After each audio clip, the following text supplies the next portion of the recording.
하나님 말씀은 민수기 25장 11절부터 13절입니다.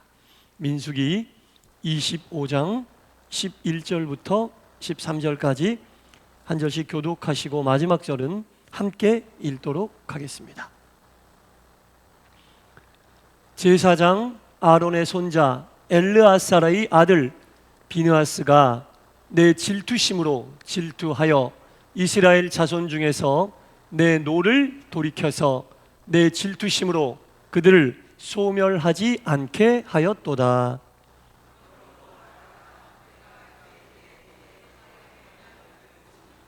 다 같이 그와 그의 후손에게 영원한 제사장 직분의 언약이라.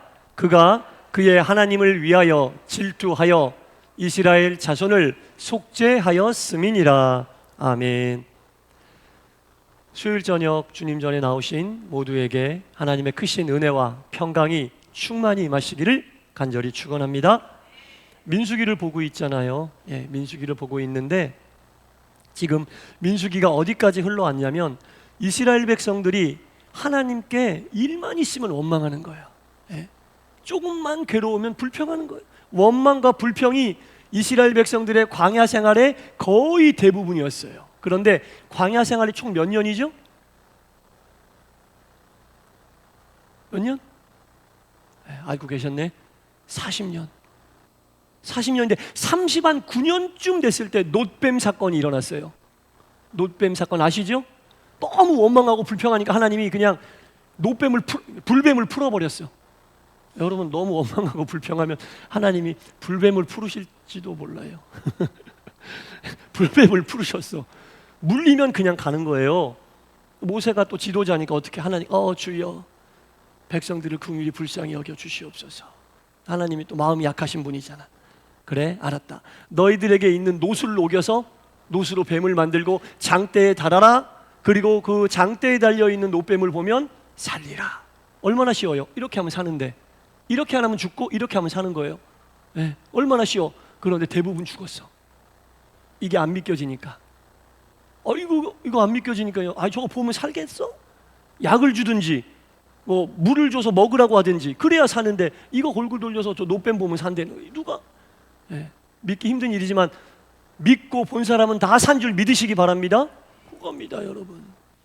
이 놋뱀 사건이 이스라엘 백성들이 전환하게 되는 계기가 됐어요. 이 놋뱀 사건 이전에는 이스라엘이 광야에 있는 모든 민족 가운데 가장 밥이었어. 약한 민족. 그러니까 이 민족들이 이스라엘 백성들은 적으로 취급도 안 해요. 이스라엘 백성들이 오건 말건 신경도 안 써. 이스라엘 백성 그렇게 약한 민족이었는데 놋뱀 사건 이후에 이스라엘 백성들이 믿음이 회복되는 거예요. 믿고 본 사람들이 살고 그들을 중심으로 이스라엘 백성의 군대를 하나님이 점점점 강하게 하시는 거예요. 그래서 40년 광야 생활 중에 거의 끝자락에는 이스라엘 군대가 강한 군대입니다. 광야에 있는 어떤 무리들, 심지어 가나안 땅에 있었던 민족들도 이스라엘 군대가 강해졌다는 얘기를 듣고 경계하기 시작했어요. 이 이스라엘 백성들의 믿음이 회복되고 불평과 불만에서 언약을 믿는, 약속을 믿는 민족으로 돌이키게 된 계기가 광야의 놋뱀 사건입니다. 여러분, 믿음이 힘을 발휘할 때 힘을 발휘하면 강해집니다. 그들이 능력이 갑자기 세져서가 아니라 하나님이 함께 하신다는 것을 믿게 되니까 강해지게 된 거예요. 우리가 믿는 사람들이 무엇으로 강해지겠어요? 우리가 힘을 키우고 능력을 키워서 언제 강해집니까? 우리와 함께 하시는 하나님의 힘과 능력을 믿을 때 하나님의 힘으로 강해지는 그리스도인들이 된다. 우리가 강해진다고 착각하면 안 돼요. 그리스도인들이 강해진다는 것은 우리가 약했다가 강해지는 게 아니라 하나님의 능력을 믿지 못하고 받아들이지 못했다가 하나님의 능력을 믿고 받아들이면 하나님의 능력으로 인해 강해진다는 겁니다. 우리는 늘 약해요.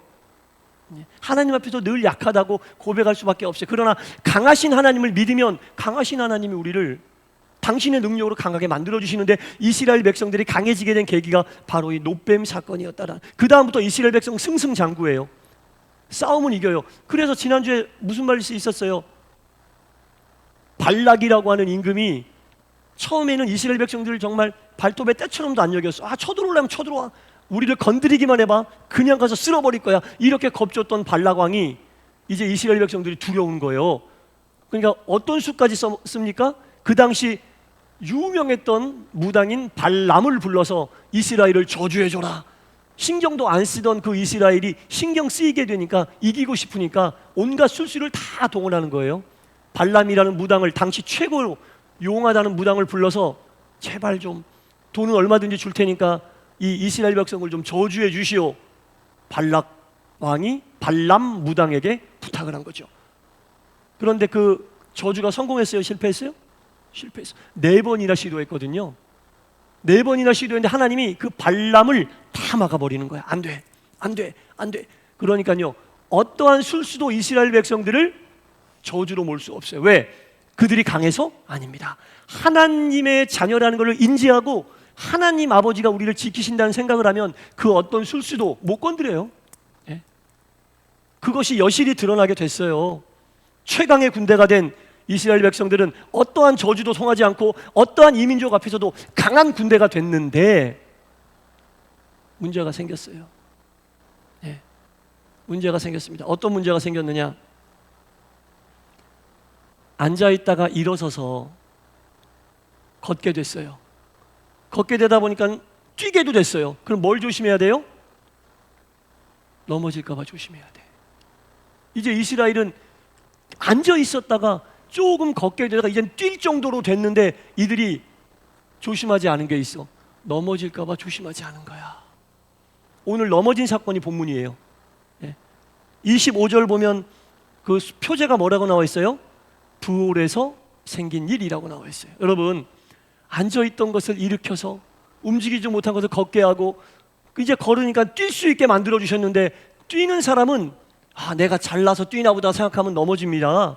끝까지 나를 일으키시고 걷게 하시고 뛰게 하신 하나님의 존재를 믿고 끝까지 하나님을 의지해야 되는데 이제 뛰는 사람이 괜찮아, 나 이제 이 정도면 괜찮아, 넘어질 거 걱정하지 않고 뛰는 걸 뭐라고 그래요? 2글자로, 교자로 시작하는데 교만입니다. 교만.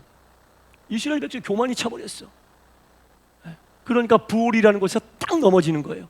어떻게 넘어졌냐면요, 이 이스라엘 백성들이 뛰게 되고 주변 이민족들이 이스라엘 백성들을 두려워하게 되는 거야. 막 지나친 자신감, 이 지나친 자신감이 교만이 되어버렸거든요. 그 당당하고 교만한 이스라엘 백성들이 부올이라는 곳을 지나가게 됐는데, 부올은 이민족입니다. 부올은 이민족인데, 자, 이 일이 25장 1절부터 3절까지 나오는데 제가 읽어드리면 여러분 딱 무슨 일이 벌어졌는지 아실 거예요. 제가 읽어볼게요. 이스라엘이 시딤에 머물러 있더니 그 백성이 모압 여자들과 음행하기 시작하니라. 그 여자들이 자기 신들에게 제사할 때에 이스라엘 백성을 청함에 백성이 먹고 그들의 신들에게 절하였으므로 이스라엘이 바알부올에게 가담한지라. 여호와께서 이스라엘에게 진노하시니라. 무슨 말인지 아시겠죠? 이스라엘 백성들이 힘을 못 쓸 때에는요, 너무나 위축되어 있고 자신이 없어. 그러니까 주변을 볼 여력이 없는 거예요. 그런데 힘이 있고 자신 있고 앉았다가 일어나 걷고 뛰게 되니까 주변이 좀 보이는 거야. 그동안 못 봤던 거. 그리고 시딤을 지나가는데 모압 여자들이 너무나 아름다운 여인들이 있는 거예요. 이스라엘 군대들이 너무나 이 모압의 아름다운 여인들을 딱 보고 이스라엘 여인들 딱 보니까요, 이스라엘 여인들은 지금 광야에서 무슨 치장하고 단장하고 꾸몄겠어요. 여러분, 햇빛에 그을리고 옷도 그냥 광야에서 그렇게 입던 이스라엘 여인들 보다가 모압의 이방 여인들, 화려하게 예쁘게 꾸민 여인들 보니까 이 이스라엘 남자들이 어떻게 됐을까요? 그렇게 됐죠. 그렇게 됐죠. 거기다가 한 걸음 더 나가서 여자들이 이 이스라엘 군대를 이렇게 유혹하네요. 유혹하니 다 넘어가 버렸어. 여기 나왔잖아요. 25장 1절에 모압 여자들과 음행하기 시작하였더라. 음란한 행동을 했다는 얘기입니다. 음란한 행동을 하기 시작하였더라. 언제부터 이스라엘이 이랬다고? 언제부터 자기들이 이랬다고? 하나님이 먹여주고 재워주고 살려줘서 왔는데 겨우 이제 광야에 들어가기 전에 조금 힘내게 해주시고 조금 걷게 해주시고 조금 뛰게 해주셨더니 하나님을 안 보고 엉뚱한 것을 보다 보니까 그 유혹에 그냥 확 넘어가 버리는 거야. 모압 이방 여자들에게. 이 음행이라는 것은요, 단순히 음란한 행동만을 얘기하는 거 아니에요. 그 다음 절에 보면 더 기가 막히죠. 그 여자들이 자기 신들에게 제사할 때에 이스라엘 백성들에게 요청함에 백성이 먹고 그들의 신에게 절하였다. 이게 문제인 거야. 뭘 했단 얘기예요? 우상 숭배를 했던 거야. 바알을 믿는 이 모압에게 그 아름다운 여인들의 유혹에 넘어가서 음란한 행동을 한 것만이 아니라 그 여자들이 믿던 바알 신에게 같이 먹고 우리랑 놀았으니까 같이 먹고 같이 절합시다. 좋다. 못할 게 뭐 있냐 이렇게 해버린 거예요. 이게 문제인 거예요. 이게 죄의 속성이에요. 음란한 행동에서 끝나도 큰 죄지만 거기서 한번 빠져들면 헤어나올 수가 없는 거야. 그 다음에 유혹의 길에 빠져버리면 우상에게 절하는, 하나님이 가장 싫어하시는 십계명 중에서도 1, 2, 3 중에 하나잖아요. 우상을 만들지 말아라. 우상 숭배를 해버린 거예요. 이게 죄의 속성입니다. 시딤에서 이런 일이 있었다고요, 여러분. 강력해진, 약할 때 이런 일이 있었던 게 아니에요. 이스라엘 백성들이 약할 때는 아무 문제가 없어서, 약하다는 거 말고는. 그런데 강해지니까, 안정되니까, 편안해지니까 하나님만 바라보던 눈이 뭐 또 딴 거 없나? 이렇게 보는 거예요. 뭐 또 딴 거 없나? 그 아름다운 여인들이 딱 보이는 거예요. 아름다운 여인들이 보는 거예요. 헐라당 넘어가 버렸지. 3절에 하나님이 거기다 뭐라 그래요? 이스라엘이 바알볼에게 가담한지라, 바알에게 절을 했다는 거죠. 그랬더니 여호와께서 이스라엘에게 뭐 하셨다? 진노하셨다. 역병이 퍼져 2만 명 죽었어요. 역병이 퍼져서 2만 명이 죽었어요. 그 강한 이스라엘 백성이 싸워서 전사한 게 아니라 우상을 숭배함으로 하나님이 진노해요. 얼마나 하나님이 우상 숭배 싫어하는지 아시겠죠? 바로 그냥 역병이 퍼져 2만 명이 죽어버렸어. 이게 무서운 거예요, 여러분. 우상이라는 것은 그렇게 간단한 게 아닙니다, 여러분. 우상이라는 것은 이렇게 간단한 게 아니에요. 하나님이 왜 제일로 싫어하시느냐? 죄가 꼬리에 꼬리를 물기 때문에, 그 속에 빠져서 허우적거리고 못 태어나오게 하기 때문에 이 우상이 무서운 겁니다, 여러분. 우상이 꼭 어떤 형체를 가지고 있는 형상이나 이것뿐은 아니죠. 이 시대의 가장 큰 우상은 뭡니까? 만몬, 물질 만능주의. 여러분이 물질, 우상 다 통틀어서 여러분 보세요.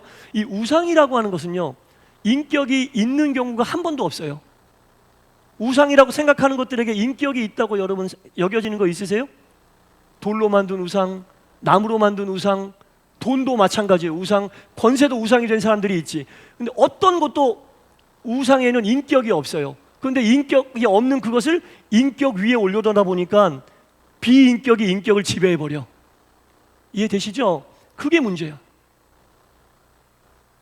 우상은 그게 문제인 거예요. 우리는 하나님의 인격체, 하나님과 인격적인 교제를 할 수 있게 돼 있는데 우리가 우상으로 섬기는 것들은 인격적인 게 하나도 없어. 그걸 우리 인격체 위에다 놓고 그 비인격에게 지배를 받다 보니까 인격체가 비인격체가 되는 거예요. 비인격화가 되는 거예요. 그게 우상이 무서운 점인 거예요, 여러분. 그 바알이라고 하는 비인격체를 인격의 신인 하나님에게 절해야 되는데 그게 딱 인격체 사람들 머리 위에 있으니 지배를 받아버린 거예요. 인격체가 비인격에게 인격체가 지배를 받으니까 이 인격체도 비인격화되는 거예요. 그래서 비인격적인 우상을 섬기고 사는 사람들이 사람이 해서는 안 되는 폐륜적인 행위를 하는 거 이해되시죠? 그게 원인이에요. 물질의 지배, 물질이라고 하는 비인격의 지배를 받으면 사람이 물질에 끌려다니면서 물질 때문에 해서는 안 될 짓을 하는 거예요. 그게 비인격적인 물질의 지배를 받는 인격체가 그렇게 비인격화되는 거예요.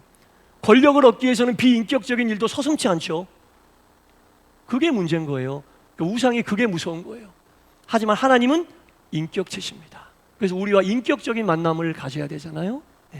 그래서 하나님하고 인격적인 만남을 갖는다는 것 자체가 우리가 인격의 신인 하나님을 모신다는 뜻인데 비인격적인 것들을 우리 인격체 위에 두면 하나님이 우리에게 인격을 주셨잖아요. 인격을 주셨는데 어떻게 비인격체를 하나님이 주신 인격 위에 올려놓고 그것을 우상으로 섬길 수 있을까요? 그러니까 세상이 비인격화되고 사람이 비인격화되는 거예요. 원인이 그건 거예요, 여러분. 여러분 절대로 비인격적인 것을 하나님이 주신 인격체인 우리 위에 놔서는 안 됩니다. 어떤 것도 안 됩니다. 하나님이 우상을 금지하라는 얘기는 꼭 석가나 돌로 만든 형상이나 바알 목상이나 그런 걸 얘기하는 게 아니에요. 비인격을 가지고 우리의 삶을 지배하는 모든 것을 얘기하는 겁니다.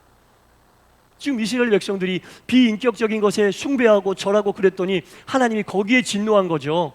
거기에 진노하신 거예요. 어떻게 인격체라고 만들어놨는데 비인격적인 것을 너희들이 숭배하고 거기에 절할 수 있느냐.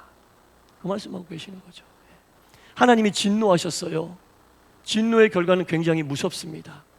굉장히 무서운 결과가 그들을 기다리고 있었습니다. 25장 4절에 보면 어떻게 진노하셨는지 제가 읽어드릴게요. 여호와께서 모세에게 이르시되 백성의 수령들을 잡아 태양을 향하여 여호와 앞에 목매어 달라. 그리하면 여호와의 진노가 이스라엘에서 떠나리라. 굉장히 잔인하죠. 굉장히 잔인하죠. 하나님이 직접 모세에게 내리신 명령입니다. 그만큼 경계하라는 얘기예요. 비인격적인 것을 섬기는 우상을 섬기면 태양을 향하여 각 수령들, 지도자들을 잡아 하나님 앞에서 목을 매달아라. 그리고 전염병이 퍼져 2만 명 이상이 죽었어요. 진노하신 거죠. 하나님이 엄청나게 화가 나셨습니다. 이러면 정신 차려야 될 거 아닙니까? 더 기가 막힌 일이 이스라엘 백성들에게서 벌어지고 있습니다. 이런 일이 벌어져서 하나님이 진노해서 이런 벌을 내렸는데, 이스라엘 12지파, 시므온 지파, 12지파 중에 시므온 지파 중에 한 족장인 시므리라는 사람이 이런 징벌이 내리고 있는데 모압 여자를 데리고 자기 숙소로 들어가요. 죄가 그런 거예요. 하나님이 이것에 대하여 징계하고 계시는데도 정신을 차리지 못한 족장 하나가 모압 여자를 데리고 자기 숙소로 들어가는 거야. 기가 막히지 않습니까, 여러분? 그러니까 사람이 우상을 숭배하고 비인격적인 것에 끌려다니면 이런 일도 뻔뻔하게 자행한다는 겁니다. 죄에 빠지면 말도 들리지 않고요, 하나님 말씀을 귓등으로 여기고 아무것도 그 발걸음을 막을 수 없다라는 겁니다. 그래서 성경은 죄를 뭐에 비유합니까? 누룩에 비유합니다. 요만한 곰팡이 하나가 들어왔는데 치우지 않으면 순식간에 반죽 전체를 지배해버리는 거예요. 누룩이. 꼭 죄는 누룩과 같다라는 거죠. 그래서 데살로니가전서 5장 21절 22절에 사도 바울이 뭐라고 그럽니까? 범사에 헤아려서 좋은 것은 취하고 악한 것은 무엇도 취하지 마라? 모양이라도 취하지 말아라. 빈 껍데기라도 취하지 말아라. 범사에 헤아려서 좋은 것은 다 취하되 악한 것은 껍데기라도 취하지 말아라. 모양이라도 취하지 말아라. 이렇게 얘기하는 거예요. 하나님에게 그렇게 그 우상 숭배로 인하여 혼나고 있는데 어떻게 족장이라는 사람이 모압 여자를 데리고 정신 차리지 못하고 자기 숙소로 끌고 들어갑니까? 네. 너무나 기가 막힌 일이 벌어지고 있는 거죠. 그 일을 한 사람이 목격을 했습니다. 그 일을 한 사람이 목격했어요. 그 목격한 내용에 대한 게 오늘 본문이에요. 그 일을 한 사람이 목격을 했는데, 아론, 모세의 형이었던 최초의 이스라엘의 대제사장 아론의 증손자였던 비느하스라고 하는 사람이 있었는데, 그 비느하스가 그 현장을 목격했어요. 하나님에게 벌받고 있는데 정신 차리지 못하는 시므리가, 족장이 모압 여인을 데리고 침실로 들어가는 거야. 막 마음에서 막 분노가 확 끌어오르는 거예요. 분노가 확 끌어오르는 거예요. 성경에 보니까 뭐라고 나오냐면, 오늘 본문이 11절부터 볼게요. 보세요. 제사장 아론의 손자 엘르아셀의 아들 비느하스가, 그러니까 아론으로 보면 증손자가 되는 거죠. 내 질투심으로 질투하여 이스라엘 자손 중에서 내 노를 돌이켜서 내 질투심으로 그들을 소멸하지 않게 하였다. 이게 무슨 말이냐면, 비느하스가, 아론의 증손자였던 비느하스가 하나님에게 징계를 받는 상황에서 저지를 수 없는 죄를 짓고 있는 이 시므리와 모압 여인의 숙소, 처소로 들어가서 창으로 그들을 죽여버립니다. 창으로 그들을 죽여버립니다.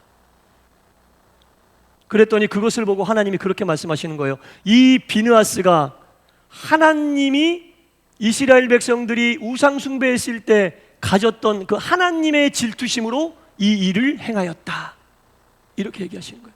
그러니까 비느하스가 이 시므리와 모압 여인을 죽인 것은 인간적인 질투심이 아니라 하나님이 이스라엘 백성들에게 우상 숭배하던 모습을 보고 품었던 하나님의 질투심으로 이 일을 비느하스가 행하였다. 이것을 거룩한 질투심 또는 거룩한 분노라고 얘기합니다.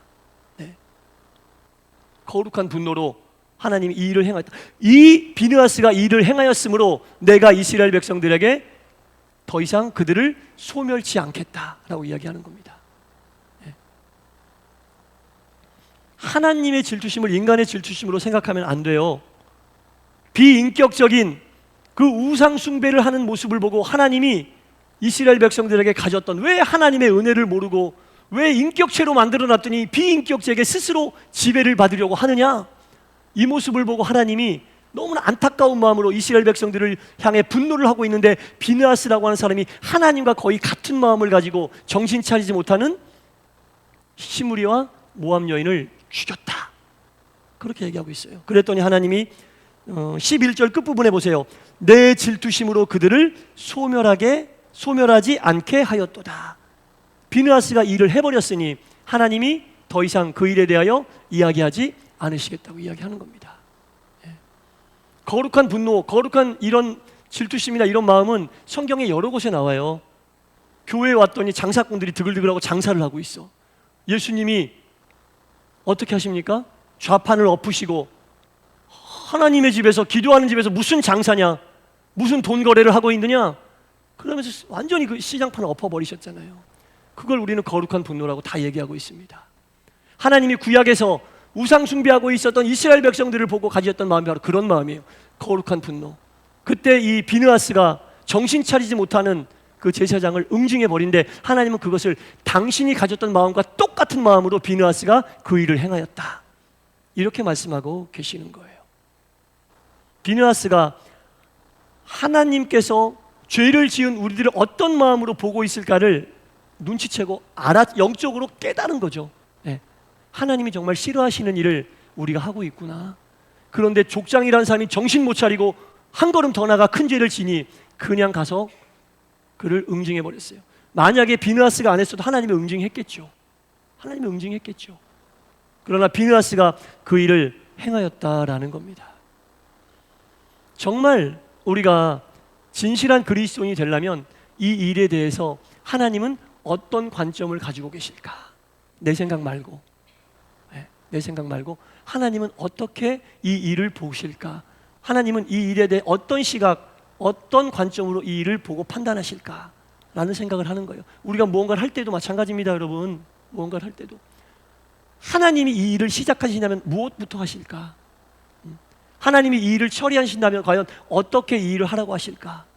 하나님께 의뢰하고 의탁하고 하나님과 같은 관점을 가지고 세상을 바라보고 이 일을 봐야 한다는 겁니다. 그래서 우리가 하나님과 함께 기뻐하려면 어떻게 해야 되지? 하나님이 슬퍼하실 때 함께 슬퍼하는 마음이란 어떤 걸까? 하나님이 침묵하실 때는 좀 기다려줄 수 있고, 하나님이 분노하실 때 함께 화낼 수 있는 하나님과 마음이 합한 사람 어떤 사람일까? 이걸 늘 고민하며 사는 게 그리스도인이 해야 될 고민입니다. 뭘 먹고 살까? 뭘 입고 살까? 그것은 다 이방인들이 하는 걱정이라고 다 얘기했잖아요. 우리가 하는 걱정은 뭐야? 하나님은 어떻게 하면 기뻐하시고 어떨 때 기뻐하시지? 하나님은 언제 슬퍼하시면 그 슬픔에 내가 동참할 수 있나? 하나님이 침묵하시면 좀 기다릴 수 있나? 하나님이 분노하실 때 함께 분노할 수 있나? 이게 우리 신앙의 어떤 목표가 돼야 된다는 거예요. 하나님의 마음을 좀, 우리가 하나님 마음 헤아릴 수는 없겠지만 하나님의 마음은 어떤 마음일까? 좀 그렇잖아요. 자녀들이 부모 마음을 조금이라도 헤아려주면 어때요, 여러분?